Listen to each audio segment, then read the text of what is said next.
un monde bipolaire au temps de la guerre froide. La guerre froide serait-elle une guerre entre deux géants, ici le craintif Truman et le belliqueux Staline, qui se battraient à coups d'épingle, c'est-à-dire une guerre sans véritable combat? Étudions l'histoire de l'Allemagne et de Berlin durant la guerre froide, à partir de l'ensemble documentaire, pages 156-157. Question numéro 1. Quelle est la situation de l'Allemagne et de Berlin en 1948?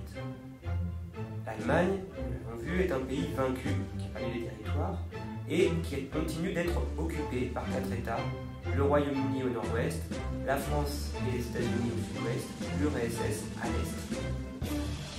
Quant à Berlin, qui se situe dans la partie soviétique, Staline a accepté symboliquement de la diviser entre les 4 occupants également. Le rideau de fer divise l'Europe, mais aussi l'Allemagne en 1948. Cette même année, Staline entend récupérer l'ensemble de la ville de Berlin, et pour cela, il va vouloir bloquer les communications, les transports, le commerce entre Berlin-Ouest, là où sont situés les occupants britanniques, français et états-uniens, donc entre Berlin-Ouest et les zones occidentales de l'Allemagne. Question numéro 2. Comment est représenté le blocus sur cette caricature? Comment réagissent les États-Unis? L'ours, qui représente l'URSS avec sa casquette à étoile rouge, encercle avec ses pattes la ville de Berlin. Voilà le blocus. Les États-Unis réagissent en envoyant par avion de la nourriture et du charbon pour se chauffer à Berlin-Ouest. C'est ce qu'on appelle un pont aérien, et on le voyait dans la légende notamment. Alors, en 1948, il y eut bien un projet de résolution au Conseil de sécurité de l'ONU qui veut maintenir la paix. Ce projet de résolution entendait lever les restrictions imposées par le blocus de Staline. Néanmoins, cette résolution en restera au stade de projet, car l'URSS y oppose son veto. Commencé en juin 1948, le blocus dure jusqu'en mai 1949. Et ne parvenant pas à atteindre ses objectifs, Staline va y mettre fin. En effet, les États-Unis ont mis en place un pont aérien qui a permis d'approvisionner les Berlinois de l'Ouest en nourriture et en charbon grâce à 280 000 vols, soit plus d'un vol toutes les 2 minutes. Comme on peut le voir, durant la guerre froide, les deux géants s'affrontent souvent au sujet de l'avenir d'un territoire étranger, ici Berlin. Staline voulait la création au départ d'une Allemagne unifiée et neutre, mais les États-Unis s'y étaient opposés et ils ont même fusionné les 3 zones occidentales pro-états-uniennes, c'est-à-dire la zone française, la zone britannique et la zone proprement états-unienne. Staline a réagi en organisant justement ce blocus de juin 48 à mai 49. C'est une des grandes crises de la guerre froide. Les États-Unis réagissent à la réaction en rendant impossible toute réunification de l'Allemagne, car ils créent un État d'Allemagne de l'Ouest, la RFA, République fédérale allemande, en 1949. Staline réagit à la réaction de la réaction en autorisant les Allemands de l'Est à créer leur propre État, la RDA, République démocratique allemande. Chaque État allemand opte pour le modèle idéologique de sa superpuissance. La RFA est libérale et capitaliste, la RDA est communiste. On voit donc que les États-Unis et l'URSS n'entrent pas en guerre directement, mais s'affrontent toujours dans des conflits locaux et par le biais de leurs alliés. C'est ça la guerre froide. En 1958, 10 ans plus tard, le dirigeant soviétique Khrouchtchev, que l'on surnomme aussi Monsieur K, demande à nouveau aux 3 puissances occidentales de démilitariser la zone de Berlin-Ouest dans les 6 mois. Les négociations durent des mois et se concluent par un échec définitif en 1961 et on va en voir maintenant la conséquence. Question numéro 3. Pourquoi les autorités du bloc de l'Est ont-elles ordonné la construction du mur de Berlin? JFK, John Fitzgerald Kennedy, le président des États-Unis, dans son discours de 1963, dit que ce mur a servi à contraindre les habitants à rester pour les empêcher de quitter la RDA. Kennedy prononce ce discours 2 ans après la construction du mur qui date de 1961. Il ne faut pas confondre en effet le rideau de fer qui divise l'Europe en deux, et qui d'ailleurs traverse aussi l'Allemagne, et le mur qui sépare Berlin en deux. Nous sommes ici à l'échelle locale. Dans ce discours, JFK dit être berlinois pour signifier que les États membres de son camp forment un bloc, qu'attaquer un berlinois, c'est attaquer un membre du bloc dans son ensemble, et notamment le président des États-Unis. Pour la petite anecdote, beaucoup de personnes ont ri dans l'assemblée, durant le meeting. Ich bin Berliner signifie aussi je suis un donut. Question numéro 4. Contre qui le discours de Kennedy est-il dirigé? Que cherche-t-il à démontrer? Dans quel domaine Kennedy place-t-il l'affrontement entre l'Est et l'Ouest? Alors son discours il est clairement dirigé contre le gouvernement de la RDA et indirectement contre l'URSS. Il veut donc montrer et démontrer que son système n'est pas parfait, mais qu'il est meilleur puisqu'il n'a pas besoin d'empêcher les gens de le quitter. C'est ce qu'il dit dans le texte. J'ouvre les guillemets. La liberté a ses difficultés, la démocratie n'est pas parfaite, mais le mur est la démonstration la plus visible et la plus manifeste des défaillances du système communiste. Kennedy cherche donc à placer l'affrontement entre l'Est et l'Ouest dans le domaine politique, économique et social.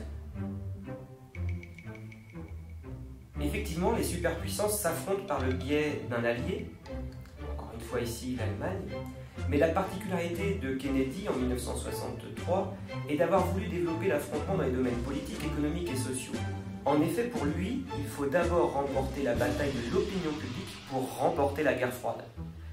C'est-à-dire qu'il faut convaincre la majorité de ses citoyens que son système est le meilleur et convaincre les citoyens de l'autre bloc que le système qu'ils ont n'est pas le bon. Et ça permet de fragiliser l'ennemi. Question numéro 5.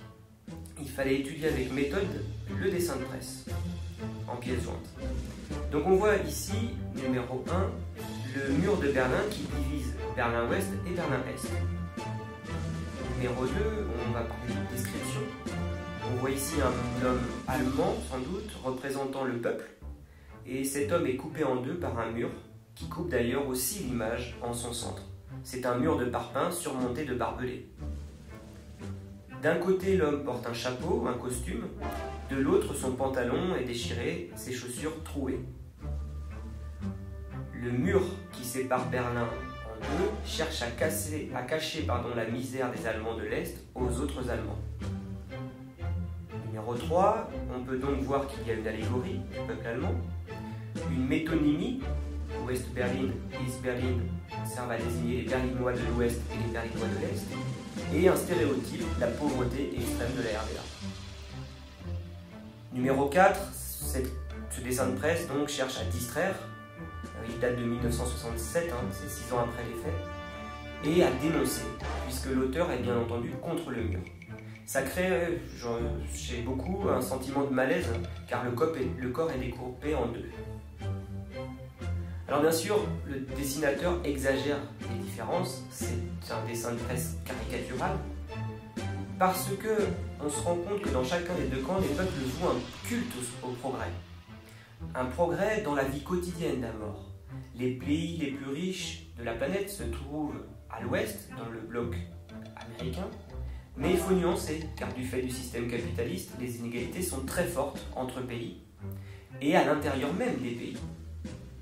Aux États-Unis, par exemple, la ségrégation dans les États du Sud se poursuit. À l'Est, au contraire, les pays sont globalement moins riches, mais il n'y a pas de personnes dans la misère extrême. Et en RDA, par exemple, les habitants jouissent d'un niveau de vie correct, comme on a pu le voir dans Goodbye Lenin, par exemple.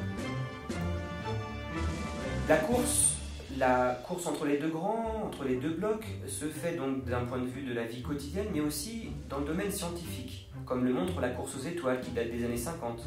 Le premier satellite artificiel est envoyé dans l'espace en 1957. Il s'appelle Sputnik. Cette avancée soviétique va, par réaction, être à l'origine de la création de la NASA en 1958 du côté des États-Unis.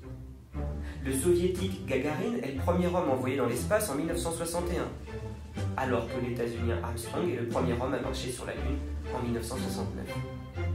Il y a donc un culte du progrès, et d'ailleurs les deux cultes du progrès dans la vie quotidienne et dans le domaine scientifique sont intimement liés, puisque les progrès scientifiques militaires passent souvent dans le civil, comme le montrent les progrès des télécommunications.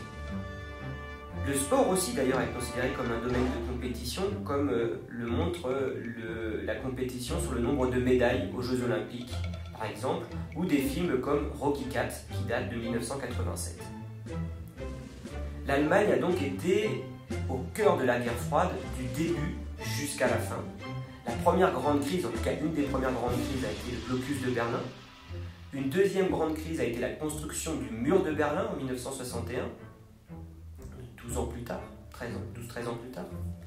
Et à chaque fois, ça a été des périodes de tension, car les deux Allemagnes servent de vitrine au modèle idéologique de leur bloc.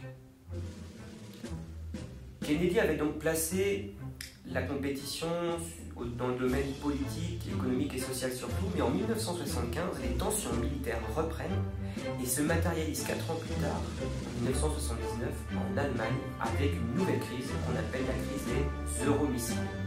Les soviétiques installent des missiles SS-20 dans les pays de l'Est et notamment en RDA, et ils peuvent frapper n'importe quelle capitale de l'Ouest en 15 minutes. Les États-Unis décident donc de réagir en installant des fusées Pershing en RFA en 1983. Les tensions sont donc très fortes, mais les deux blocs sont en crise économique et le coût financier de cette course aux armements, avoir le plus d'armements, avoir la meilleure qualité, va finalement achever la plus fragile des deux superpuissances, l'URSS. En 1989, Moscou ne s'oppose pas à l'ouverture du rideau de fer en Hongrie. Et les Allemands de l'Est, qui ne pouvaient plus quitter la RDA à cause du mur, vont passer leurs vacances, entre guillemets, à l'été 1989 en Hongrie et en profiter pour fuir à l'ouest. En novembre, le 9 novembre 1989, les autorités de RDA autorisent même de façon ambiguë le passage direct à l'ouest, à Berlin. Les Berlinois de l'Est quittent la ville par centaines en passant par les points de passage et les soldats soviétiques ne leur tirent pas dessus. Les Berlinois de l'Ouest les aident d'ailleurs en montant sur le mur et en commençant à le détruire. C'est la fin de la guerre froide dont le bloc de l'Ouest sort vainqueur. Encore une fois, l'Allemagne est un symbolique de cette victoire puisque l'Allemagne réunifiée en 1990 a pour nom officiel RFA. Petit c, dans une guerre totale. Washington et Moscou s'affrontent dans une guerre qui est totale à l'échelle mondiale. L'URSS essaie de maintenir ses positions, alors que les États-Unis essaient de l'endiguer, c'est le mot utilisé par le président Truman, voire de la repousser. Ça se passe donc au niveau militaire. Mais en réalité, la guerre se fait dans tous les domaines, dans le domaine politique, avec le soutien de la RFA capitaliste par les États-Unis, ou de la RDA communiste par l'URSS. Dans le domaine socio-économique, comme le montre le discours de JFK à Berlin en 1963. Dans le domaine scientifique, avec la conquête de l'espace, le soviétique Gagarin dans l'espace en 1961, l'états-unien Armstrong sur la Lune en 1969. Ou bien encore dans le domaine sportif, avec la course aux médailles lors des JO, lors des Jeux Olympiques, ou comme le montre le film